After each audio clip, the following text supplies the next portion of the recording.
Thank you for joining For Our Special Kids, where we openly and honestly discuss the magic and the mess of raising a child with special needs. We are thrilled to have you here and hope this time provides you with some wonder and wisdom. I'm your host, Jennifer Lansing. Let's get started.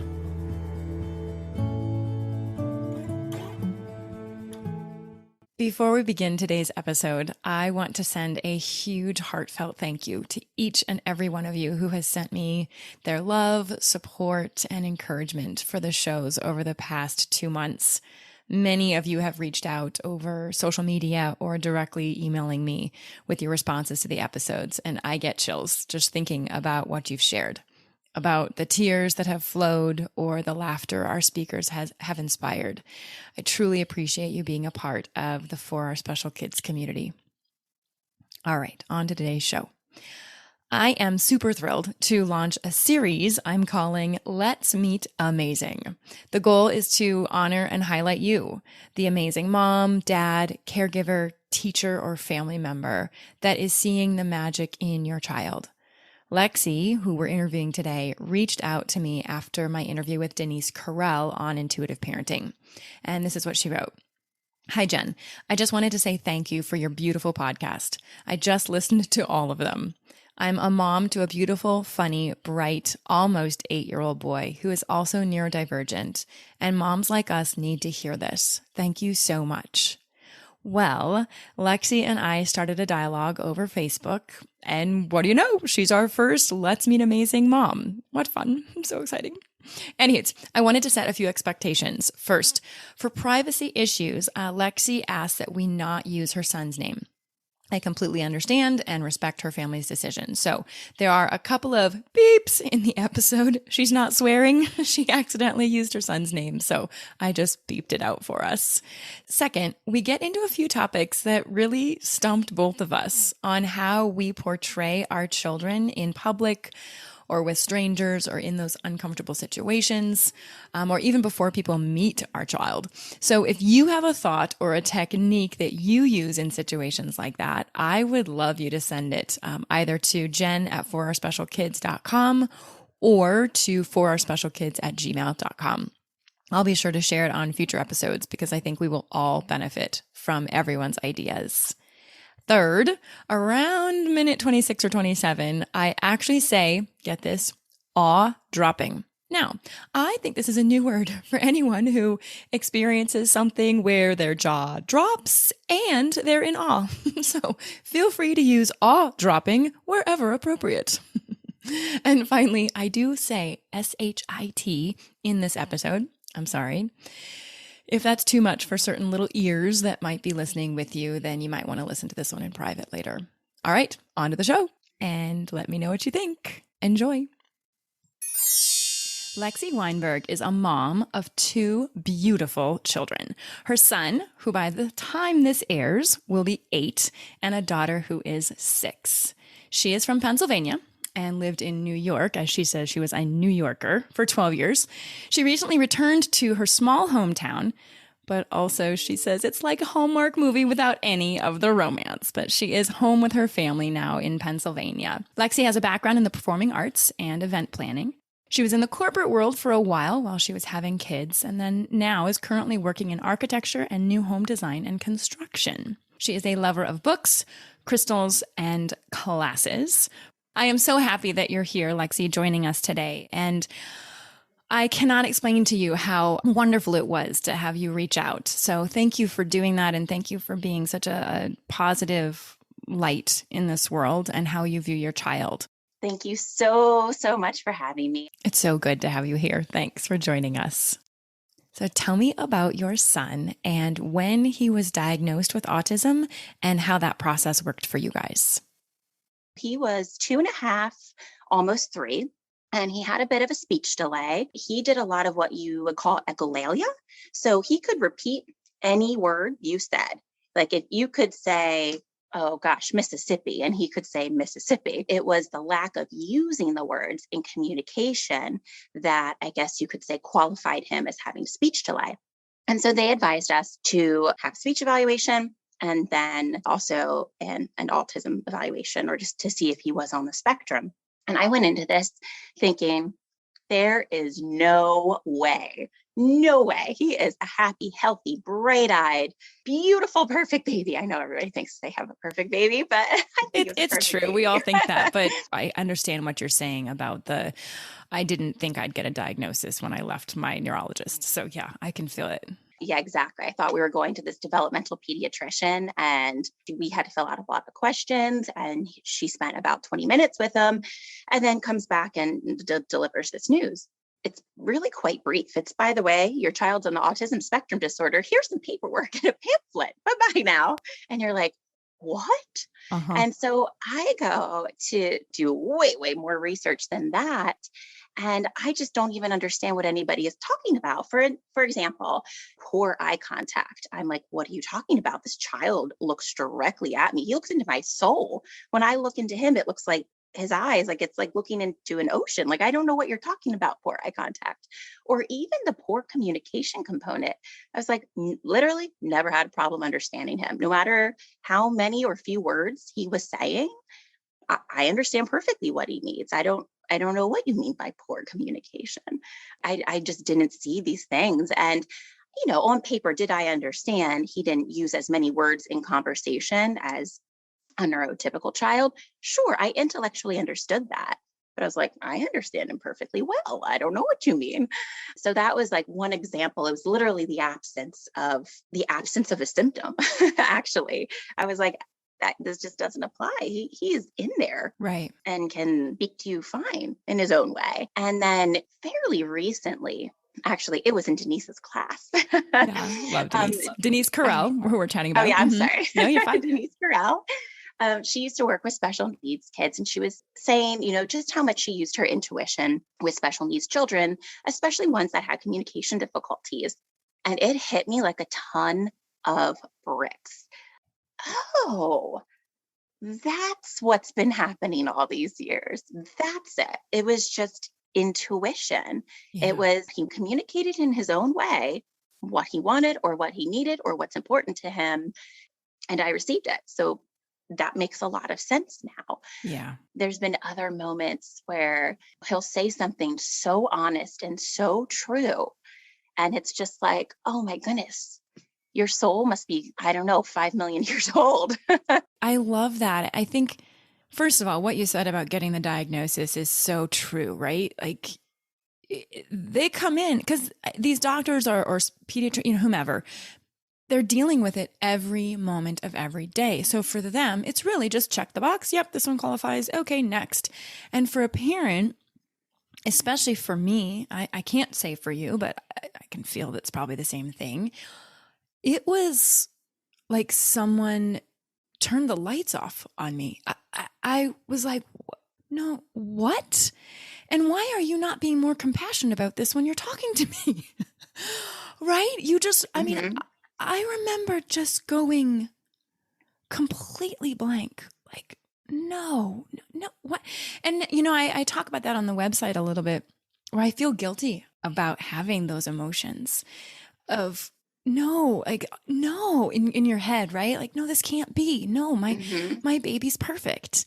Yeah. And yeah, I can feel that. And I completely appreciate the honesty about how that felt and where you went in your head, and then how you begin to start researching, and then your mind explodes. Right. Hello, why we have the podcast here, because yeah, your mind explodes with everything that's out there. So I feel that. I think that's great that you were that honest. Thank you. Can we just go back to how you said his eyes are like oceans? Oh, yeah. Oh, Like it just, oh gosh. you can cry. I cry. I, yeah. Like when he's looking at you, he is just so looking at you. And he is so ardently means, what he says about anything, and without judgment. He hands down is the least judgmental person I have ever met in my life. And when I think about what he teaches me, that and unconditional love and forgiveness are absolutely mind-blowing life lessons. If I had to boil it down, like, okay, why did I receive this child? Why did Mhm. spirit decide this is the child for me? If I was really honest with myself, I'd be like, I must have needed to learn this. I really must have needed to learn this Yeah. because he is so full of unconditional love. It does not, even if I lose my patience or if I say something I, then regret, and I Yeah. go back and say, you know what, buddy, I'm sorry. I was frustrated about that, but I shouldn't have acted that way. Let's talk about this, like whatever the circumstance is. He's like, it's okay, mommy. And boom, he just moves on and like literally the bat of an eye. Right. He's just so forgiving and so loving. You reached out right after one, I think Denise's episode, and you just said, like, I didn't know anyone thought this way about their child. And Mhm. I was so honored and touched that you said that because you can feel the magic within him through you. You can just, it's palpable. I'm sitting here looking at your beautiful face and I can just feel it coming from you. And yes, you're intuitive and we're all intuitive, but you're working on a lot of that. And it's why you're able to feel the magic maybe more, I think, than perhaps some people, because you are more open. You're giving him the space to be himself. Yes, he is unconditional and yes, he is forgiving, but how cool is it that you respect him enough to say, I made a mistake. Mama's sorry. She lost her patience there. Can we talk about it? I mean, Lexi, are you kidding me? Like, I remember the first time I lost it on Teal and I felt horrible. Right? I hear you. It breaks. Gosh, yeah. You're just like, how am I this human being to this person that is pure joy and pure love? And why did I have to be real? And why did I have to lose it? And I remember I went right up to her and I said, Mama is sorry. I did not handle that right. I just went and I asked for forgiveness, basically. And kind of like what your son did, she gave me this hug like, Mama, you're human. It's okay. And then she was on. And that is this great gift that these children are bringing to the table of, no, my job here is to show you love. My job is to show you what unconditional love is and forgiveness. I mean, really? Yeah. Well, okay. So you get the diagnosis and then you do a bunch of research. And then did you start seeing things that kind of fit and I put that in, I do not even like those words, diagnosis in quotes. No one can see me, but that's what I'm doing. So talk to me a little bit about that transition. Yes. So over time, and when I say over time, it was probably over the course of the next couple years after his diagnosis where it became more apparent. Like if you visualized a path of a neurotypical child and a neurodivergent child, when they're that young, it's like this, and then and no one can see this, me using my fingers, but it starts to veer off a little bit. It just slowly starts pulling off to a off center. Let's just say Right. that. Yeah, exactly. It became more and more apparent over years. Now, certain aspects of him are more characteristic of a child on the spectrum. Like when he has an interest, it is an intense interest. Intense. He loves it with a passion. His biggest love in life so far has been balloons. It was I would say one of his two first words. It might have been his first, which sounded more like boon at the time. And then eventually, I think he actually said mommy after that. He was a little older because it was speech delayed, but Balloon first, mom second. priorities. And he still loves balloons. But that's one interest that's carried over. But like if he's interested, it could be in anything, a specific movie or an actor. He has a mind like a steel trap. Talking about a superpower, even within the last year, he has brought up things he saw when he was probably around 2 years old and we lived in another state. Now he's almost 8. There's not a lot of 8-year-olds I feel like you could go to and say, hey, can you describe this memory to me from when you were 2 years old and you lived in another state? And he'll be like, do you remember when we saw? He'll describe an entire scene. I'll realize what he's talking about. And I'll be like, you mean this when we lived in Jersey City? He's like, oh, yeah, that's the name. I was trying to think of that. And I'm just like, what? Wow. boggles my mind. A very good memory could also be associated with a child on the spectrum. So that kind of sets him apart. His intense love of specific things. Before recording, we talked about the words higher functioning and how that sometimes bothers you, etc. So, and you prefer to say spectrum of functioning, which I love those words. Will you talk with me a little bit about that and then how it affects his school? Describing your child on the spectrum, first of all, you always actually think in a mode of preparation. Say we're starting a gymnastics class, an art class, a new teacher, literally anything. You always think you have to prepare people, which is funny because if you have a neurotypical child, you don't ever prepare anybody for them. You just send them along and hope for the best. But when you have a special child, it's like, I have to prepare. And to prepare them, you have to use words they understand.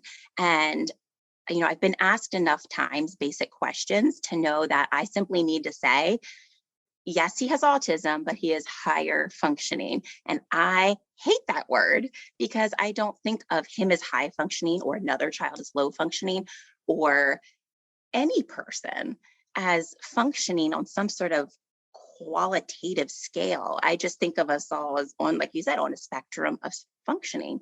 We all function differently in different areas. Like any other child has strengths and areas of opportunity. So do I. And that just applies to everybody. He's got a great memory, doesn't love math. We all have our strengths and our areas of opportunity, and function in each of those ways it's just different. It's not better or worse. It's just different. Oh, it's so true, right? About the whole preparing people. I mean, I don't prepare people for people at the park. I don't, come walking in with my banner that says, my daughter has special needs. Everyone be nice. No, I don't do that. But you're totally right. And you do have, I'm assuming your daughter is not on the spectrum. So Correct, yeah. You do have a very real hands-on difference. Like you send your daughter off to gymnastics class and you're like, go, here's your gymnastics outfit. Go. What are those called? Leotards. Yep. Go have fun. But you're right. And you do have to have this. I'm one step or two step ahead. I've got to make sure that I make that phone call before. Like, so Teal just started T-ball. How exciting. Oh, very exciting. But I, of course, signed her up. And the first thing I did is I reached out to the coordinator of everything and said, I need you to understand this about my daughter. And I'm going to be there. And this is who she is. And this is how, boom, boom, boom. And then we get assigned to a coach. And what do? The first thing is I text them and say, can we have a conversation about my daughter? You have to. Or maybe, you know what, Lexi, maybe we don't. I don't know. Maybe we're selling people short. Maybe. And that's such good food for thought. Like, could we live in a world where we just assume that everybody is going to accept everybody and not feel like there needs to be some prerequisite anything? It's just going to be everybody come as you are. And that's it. Kids are that way. When they're young. Oh my gosh, you're so right. I was just talking to somebody about that the other day. They're like, isn't it wonderful how kids just show up and play with other kids? Yeah. I'm like, it is. No one questions it, No. Am I setting her up for people to look at her differently? Because I tell them she's different. Oh, that's so tricky. And the discernment of when, you're right, when to say something, when not to say something. His father and I, talked about that in the past too. When he was younger and there were fewer, telltale signs, if you will, we may not have, but as he got older, we felt the need to. Mm-hmm. Which, why? He's always been him. Right. And you accept him for absolutely how he is. Right. Why wouldn't everybody else? All right. You're I'm right. going to have to go meditate on that. Journal on it a little bit. Ask my higher guides and be like, okay, peeps.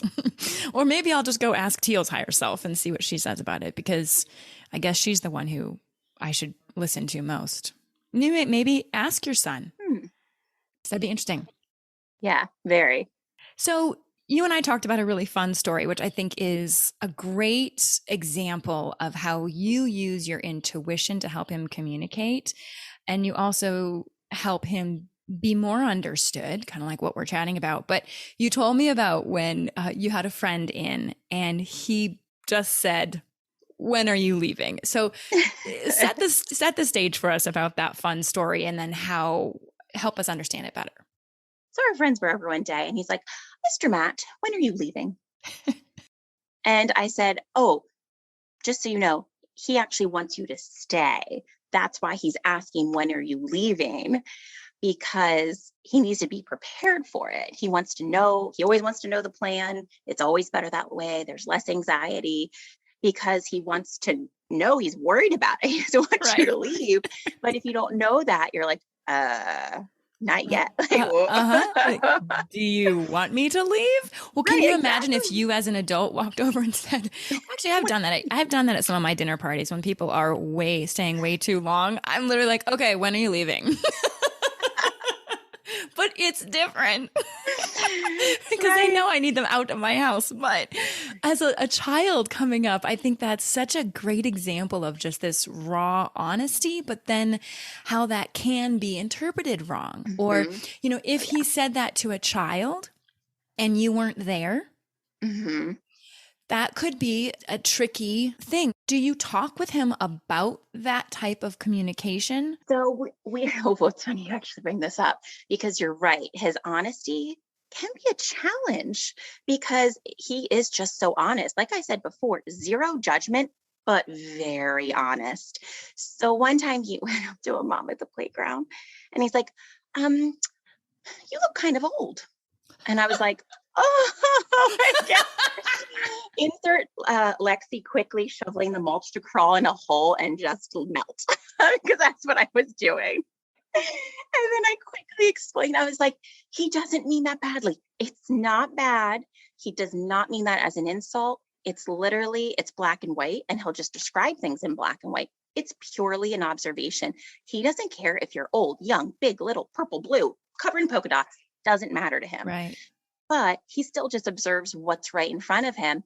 And that's happened in some other instances, instances like that. So because his brain works in black and white, I think, okay, well, I need to meet him where he's at.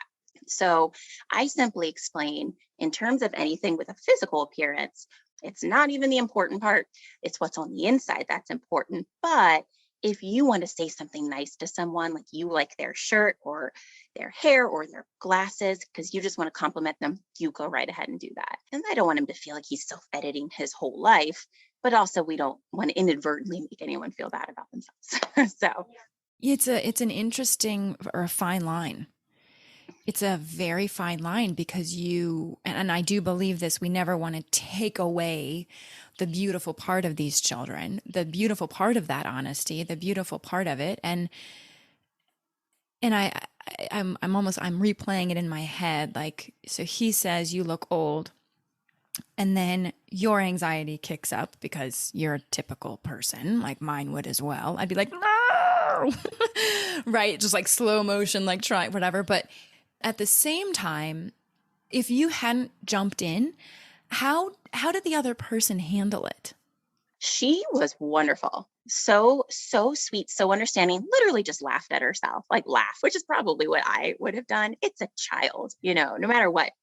So it's interesting. Did you need to put the caveat in? Because isn't that funny? Like, again, it's like, okay, hold on. How am I? That's a good point. I'm sorry. I'm asking. Well, I'm asking all these hard or kind of like, I don't know questions because I do want to make sure that, and I know you believe this about your son, is that he is perfect just the way he is. I was talking about self-limiting behaviors, and are we self-limiting our kids because of who we are? It would be interesting to just let it slide and just you laugh and I don't know.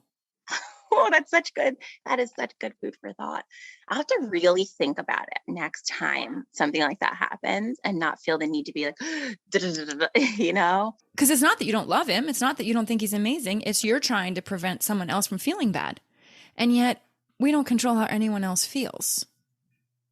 Yeah, you're exactly right. If they got offended and they couldn't handle it, that some sweet little adorable kid who looks into your soul and speaks the truth, like, okay, I don't control your feelings. You control your feelings. And if you're not adult enough to handle that, then get out of my playground. I don't know, because I know that I do the same thing. And I feel that urge, right? So we were at when we're recording this, it's the week of Mother's Day, and we were at a Mother's Day brunch, and our Teal, which it was a very nice restaurant, and sometimes we just let Teal go, and she tromps around on her knees and literally greets everyone. It was a very small restaurant, so it wasn't like she was getting lost. It was, we could see her and everyone else was engaging with her Briar. So she's walking around on her knees and she literally does the rounds. We call it doing the rounds. And she says hi to everybody. She goes up to everybody. But these two little kids walked up. They were both standing looking at her, and I felt the need to walk over, right? I felt the need to, okay, hold on. Do they know? Do they understand? Are they going to look at her nice? And all of this. And so I walked over and I said, you know, Teal is a little bit different than you. You see, she's walking on her knees. I said, asking questions are absolutely okay. What questions would you like to ask? Expecting, right? Why doesn't she talk? Why is she drooling? Why is she not walking on her feet like we are? No. Do you know what this sweet little boy said? What? What's her favorite color? I'm like, I am such a shit person for assuming that these little kids are going to even care. Omar taught me a lesson that moment of stop worrying about anybody else. If they don't take Teal for how she is, then that's their problem. It was such a good lesson for me. I was like, thank you, 8-year-old, for giving me that lesson. That's what these kids can do for us. That is amazing. And just how many lessons we learn from kids. It's so easy as an adult to have this ego that we always know better. But boy, like I have been put in my place sometimes. I'm like, oh, you're right. She put me in my place. She was 18 months old, and I had just figured out that she was a healer. We had been in Hawaii and she had healed this woman in front of my eyes. I was like, oh, okay, that just happened. And it was crazy. So I started realizing that she was feeling people based on how they were feeling, and she would connect with them and she would stare at them if she thought if she felt that they were in pain. And I was just starting to pay attention to this stuff. And that's a whole nother story that we can talk about how that happened in Hawaii and how I figured it out. I'm dying to know this whole story. We can talk about that later. But so we're in a plane. I'm sitting in the aisle seat with her, so she wasn't too young. And this gentleman was right at the other aisle seat, right? And Teal would not take her eyes off of him. Would not. And I would move, she would move her head. He would move, she would move her head. She wouldn't stop. So I finally put it together and I said, sir, I have this really weird question for you. Are you in pain? Okay, now that's not your typical question, but he takes a deep breath and he says, well, I mean, I'm not really in pain, but I'm in stage 4 heart failure. And I was like, oh, I said, well, I think my daughter can tell. I said, do you want to hold her? He held her and he looked at her and he was like, oh my gosh, I can feel her energy. His whole face went awe-dropping. He held her for a little while and then he handed her back. And guess what she did to me? She telepathically said, you will never do that to me again. You never just hand me off. You ask permission. And I was like, oh, you're totally right. And I'm sure, because, she's nonverbal. She's definitely nonverbal at this point. And the people sitting next to me probably thought I was crazy because I looked at her and I said, Teal, you're so right. Your mom is completely wrong. I never should have done that to you. Thank you so much for telling me. And I promise you, I will never do that again. And she gave me a hug. She was like, all right, good. Talk about that honesty, right? So you can still have a telepathic honesty with a nonverbal child. They can still give that to you. I call them little energy packets of bite-sized pieces. But, it's exactly right. Like, you're like, oh my gosh, I was so in the wrong there. I was so in the wrong. And these kids, like that, I think that's part of their, I loved how you said superpower. That is their superpower, is to open us all up to this amazingness that they are and this kind of not so amazingness that we are sometimes. Oh, I can so relate. First of all, I would totally want to hear that whole story about Hawaii someday. We'll definitely talk about it. And that is amazing. I know we're on different coasts, but I really, really hope to meet Teal. I know. I hope to meet your baby too. I know. It's so cool. Well, I cannot thank you enough. This conversation has just been honest and real and heartfelt. And you can, like I mentioned earlier, you can really feel the love and passion that you have for your son. What a beautiful soul he is, and how he is opening up the eyes and the minds and the hearts of everyone that he's around. So thank you for spending time with me and educating me about the beauty of your son. Thank you for everything you do and just getting the word and the energy and all the things I think that need to be heard out there. Thank you. Well, thanks for being a part of it. You're right there with me, sister. Okay. Have a really good day. Thank you. You too. Thank you so much for joining us today. I hope you found one or two meaningful nuggets of information to make your day better. If you think there's value in what we do, please take a moment to tell another friend, family member, or a caregiver. We'd love to hear from you at forourspecialkids@gmail.com. You can send in a question, a comment, a topic that you'd like to learn more about, or if you'd like us to highlight a certain person, please send that information to us. It makes our show so much better and so much more valuable for you. Our Facebook and Instagram handle is For Our Special Kids.